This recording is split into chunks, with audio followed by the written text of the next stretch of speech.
yo os lo enviaré. Qué linda promesa, la promesa del Espíritu Santo. Entonces, ¿por qué la promesa no se cumple? Es que a veces nos olvidamos de leer el siguiente versículo, el versículo 8. ¿Y qué dice?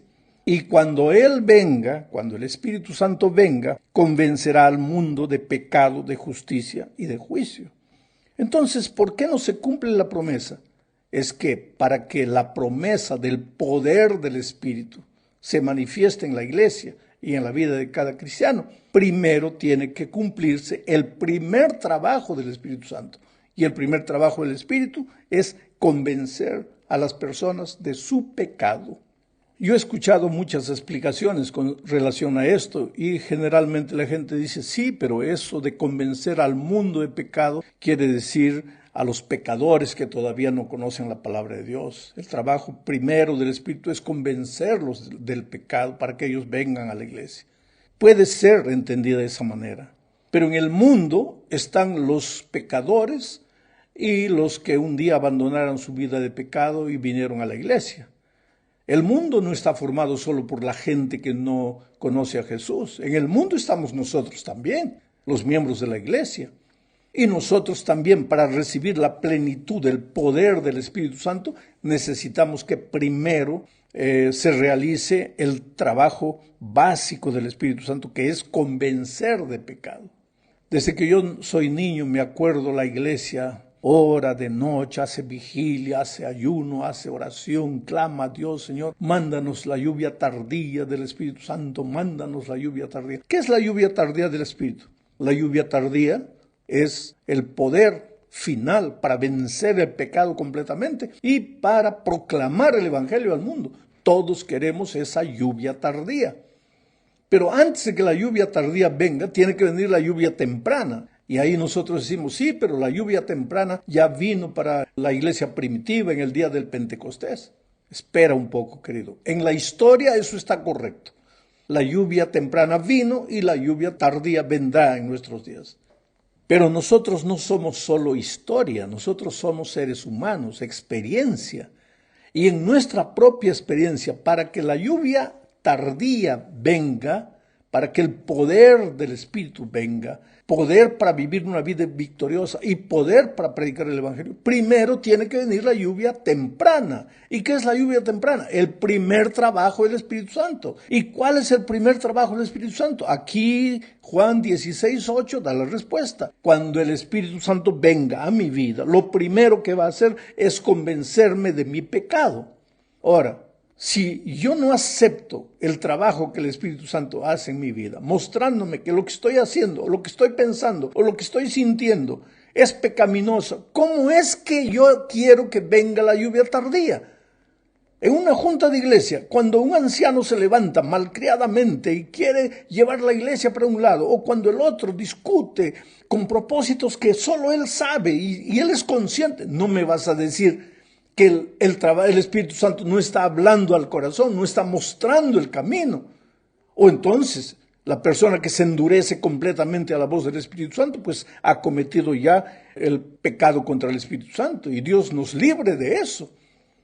Pero cuando estamos ahí, a veces en nombre de Dios, queriendo defender las cosas de Dios, pero todo con rabia, todo iracundos, faltando el respeto, agrediendo, ¿qué Espíritu Santo es ese? No me vas a decir que el Espíritu Santo no habla al corazón. Lo sientes, pero no le haces caso. Ahí en la noche de ese sábado estás clamando a Dios en vigilia y ayuno y oración que te dé la lluvia tardía del Espíritu Santo. Ahora, si en la mañana te dio la lluvia temprana y no quisiste, si en la tarde, en la hora de la junta de la iglesia, te dio la lluvia temprana y lo rechazaste, ¿cómo quieres la lluvia tardía? Entonces, ¿por qué la iglesia carece de poder? Del poder del Espíritu. Porque todavía no le permite al Espíritu hacer su primer trabajo, que es convencernos del pecado. ¿Y cómo trabaja el Espíritu? A través de la conciencia, pero de una conciencia que es alimentada por la palabra de Dios. Porque tu conciencia también puede decirte una cosa, pero estás alimentado de las influencias de la cultura de nuestros días y ahí no hay Espíritu Santo que está hablando a través de tu conciencia. Pero cuando tú eres un hombre de Dios, tú buscas la palabra de Dios, Entonces tu conciencia es sensible y a través de la conciencia Dios te habla y te dice, hijo, no, no es aquí, no es por este lado, es por este otro camino. Por eso la promesa es, entonces oirás atrás de ti palabra que te dirá, este es el camino, andad por él. Es el trabajo del Espíritu Santo. Hablemos ahora de la iglesia primitiva, una iglesia llena de poder. La iglesia primitiva era una iglesia poderosa, porque era una iglesia espiritual. ¿Qué significa ser iglesia espiritual? Una iglesia que se deja guiar por el Espíritu Santo. La iglesia, querido, nació en el Espíritu y por el Espíritu. Hechos 2, 38. 41 y 42 dice, Pedro les dijo, arrepentíos y bautícese cada uno de vosotros en el nombre de Jesucristo para perdón de los pecados y recibiréis el don del Espíritu Santo.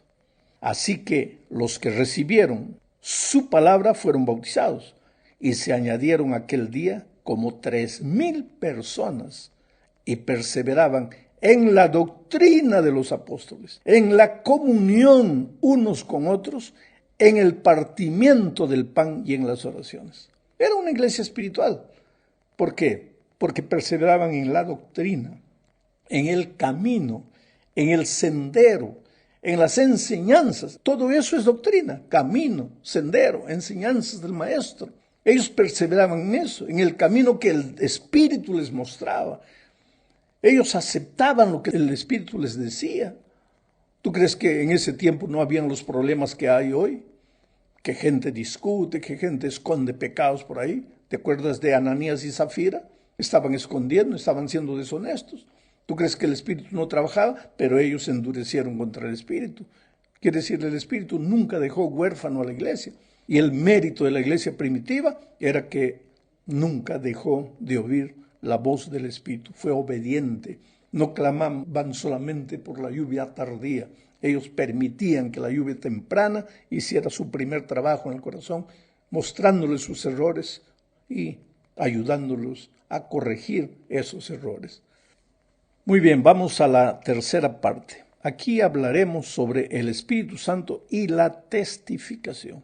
Cuando tú te dejas guiar por el Espíritu en tus caminos, en tu manera de ser, de vivir, de conducirte, de hablar, de proceder, cuando eres un hombre manso y humilde porque el Espíritu reproduce en ti el carácter de Jesucristo, entonces el Espíritu te va a guiar también en la obra de la testificación.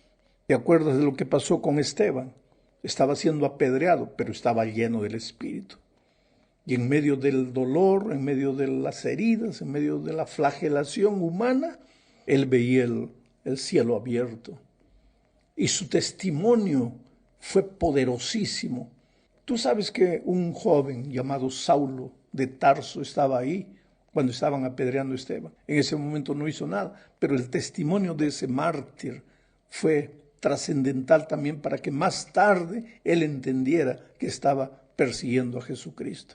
O sea, cuando el Espíritu te lleva a vivir una vida de humildad, una vida de coherencia, cuando tus compañeros en la fábrica donde trabajas, en la empresa donde trabajas, en la universidad donde estudias, o en la casa, cuando tus familiares ven que eres un hombre, una mujer lleno del Espíritu Santo, entonces ellos van a ser tocados también, van a querer ser como tú, te van a hacer preguntas y tú vas a tener la oportunidad de hablarles del amor maravilloso de Jesús. Ahora, ¿te acuerdas de Felipe? Felipe era un hombre espiritual.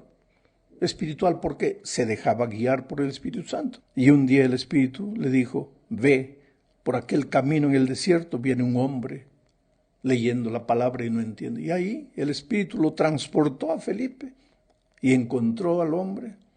Y tú conoces el resto de la historia. Cuando tú eres un hombre espiritual, el Espíritu te lleva, el Espíritu te conduce para encontrar personas que están con hambre y sed de la palabra de Dios. Hay mucha gente que me pregunta a veces, pastor, ¿de dónde saca usted tantas historias? Con las pocas personas que converso a veces es extraordinario. Cada una tiene una historia interesante. Cuando tengo la oportunidad de estar a solas con una persona o con 2, 3 personas y puedo conversar, una de las cosas que me gusta preguntarles es cómo se convirtieron. Y cada uno tiene una historia extraordinaria. ¿Por qué? El Espíritu lleva a las personas al conocimiento de su palabra. Y el Espíritu de alguna manera me ayuda a mí a encontrar esos testimonios, porque sabe que en la hora de la predicación esas historias son elocuentes para mostrar el poder transformador de Jesucristo. Hablemos ahora del Espíritu, la palabra y la testificación. Esta es la cuarta parte de nuestro estudio.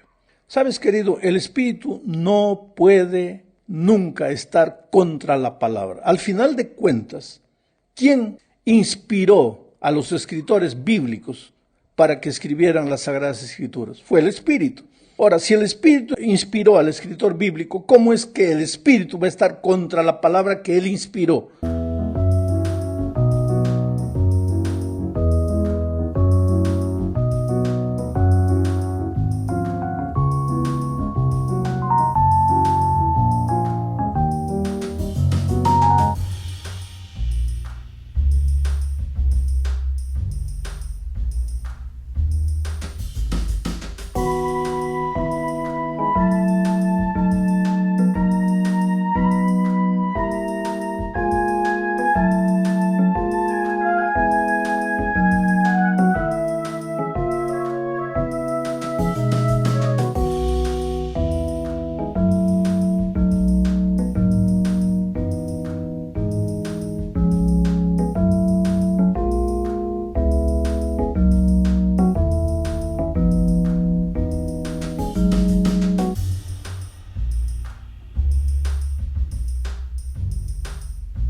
No puede.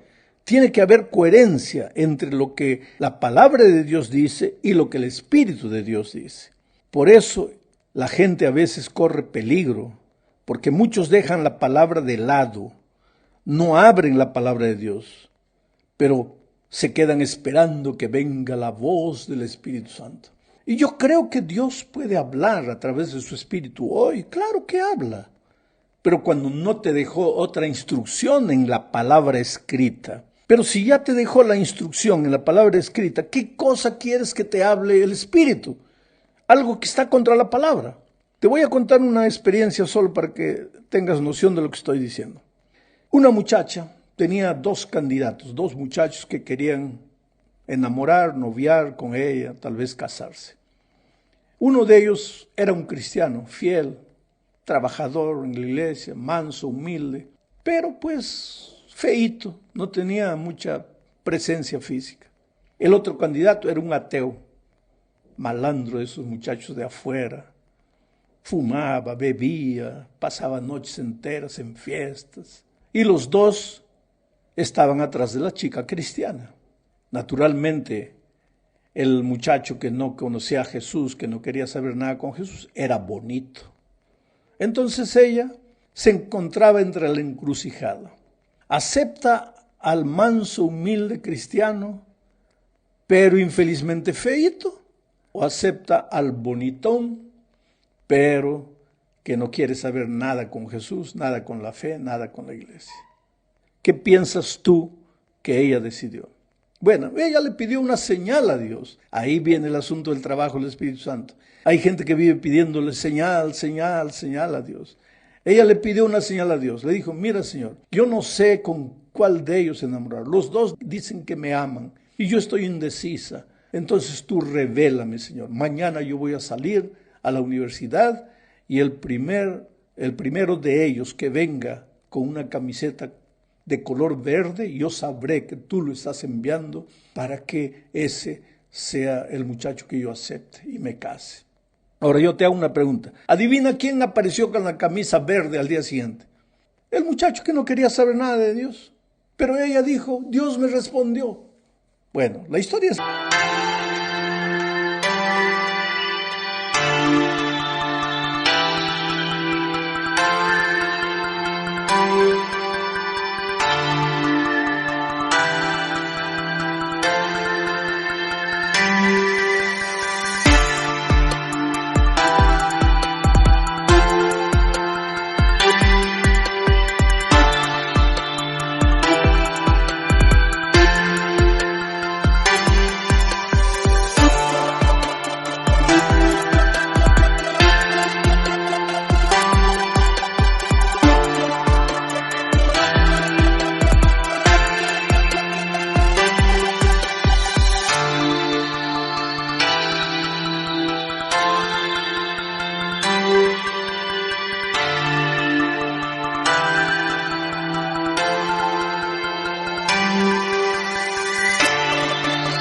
larga, se casó y después se divorció. ¿Por qué? Porque vivió una vida infernal.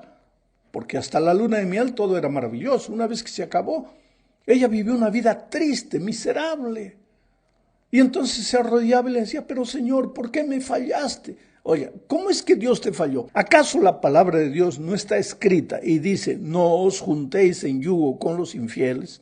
Ahora, si está escrito y dice, no os juntéis en yugo con los infieles, ¿qué señal le estás pidiendo a Dios? Si Dios ya te reveló en su palabra. Por eso es que yo a veces me preocupo cuando hay hasta gente dentro de la iglesia, gente espiritual que se levanta y dice, mira que esta noche Dios me reveló.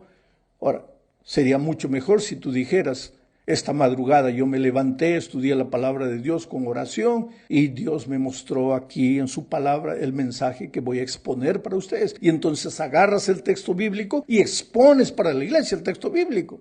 Pero no, está entrando esa onda de misticismo, que Dios me reveló, que Dios me dijo, que Dios me inspiró.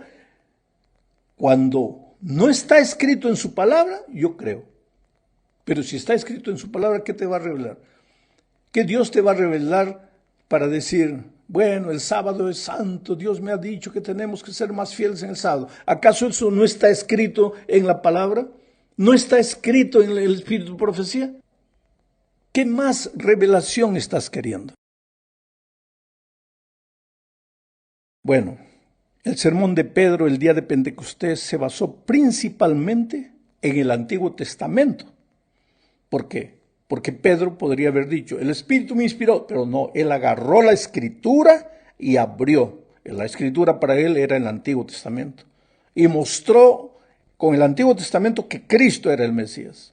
El discurso final de Esteban, antes de ser apedreado, fue la historia de Israel en el Antiguo Testamento, la palabra de Dios. Pedro mencionó a Cornelio, antes de manifestarse, a Cornelio, que Dios ha enviado su palabra a los hijos de Israel, su palabra, la palabra escrita. Después él habló con Cornelio y le presentó el mensaje. El apóstol Pablo, ¿cuántas veces se refirió una vez y otra vez a las grandes predicciones del Antiguo Testamento sobre la venida del Mesías? O sea, los hermanos apóstoles de la iglesia primitiva eran hombres de la palabra, hablaban con la palabra escrita. Ellos podían llegar diciendo, Dios me reveló, Dios me manifestó. No, ellos abrían la palabra de Dios y era con la palabra de Dios que presentaban el mensaje de Dios. El Espíritu siempre estuvo presente cuando los instrumentos humanos presentaron la palabra de Dios a las personas. Porque en la palabra de Dios hay poder. Leamos esta cita inspirada.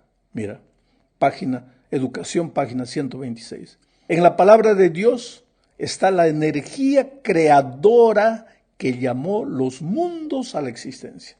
Esta palabra imparte poder, engendra vida.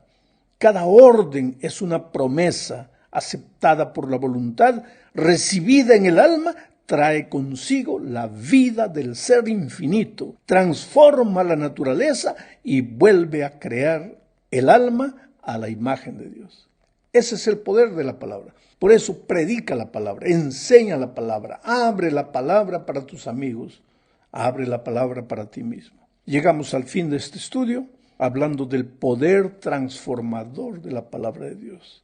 Hechos 16, 11 al 14 dice, zarpando pues de Troas, en Troas Pablo recibió la visión del ángel que le decía, pasa a Macedonia y ayúdanos. Como era un hombre que se dejaba conducir por el Espíritu, al día siguiente fue. Entonces dice, zarpando pues de Troas, vinimos con rumbo directo a Samotracia y al día siguiente a Neápolis. Yo estuve en Neápolis, hoy día no se llama Neápolis, es un puerto, se llama Kavala. Mi esposa y yo nos alojamos una noche ahí y después al día siguiente nos dirigimos a Filipos, porque está cerca, a pocos kilómetros de Neápolis, de Kavala, Filipos, en esta ciudad, mira.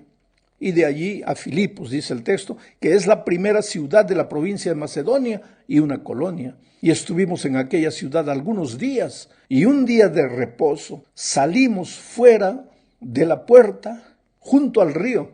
Está hablando del río Cremedis. Mi esposa y yo también tuvimos la oportunidad de caminar por la orilla de ese río. En ese río se solía hacer la oración y sentándonos hablamos a las mujeres que se habían reunido. Entonces una mujer llamada Lidia vendedora de púrpura de la ciudad de Tiatira, que adoraba a Dios, estaba oyendo y el Señor abrió el corazón de ella para que estuviese atenta a lo que Pablo decía. Filipos es una ciudad de milagros, ¿sabes? Ahí el poder transformador de Dios hizo maravillas.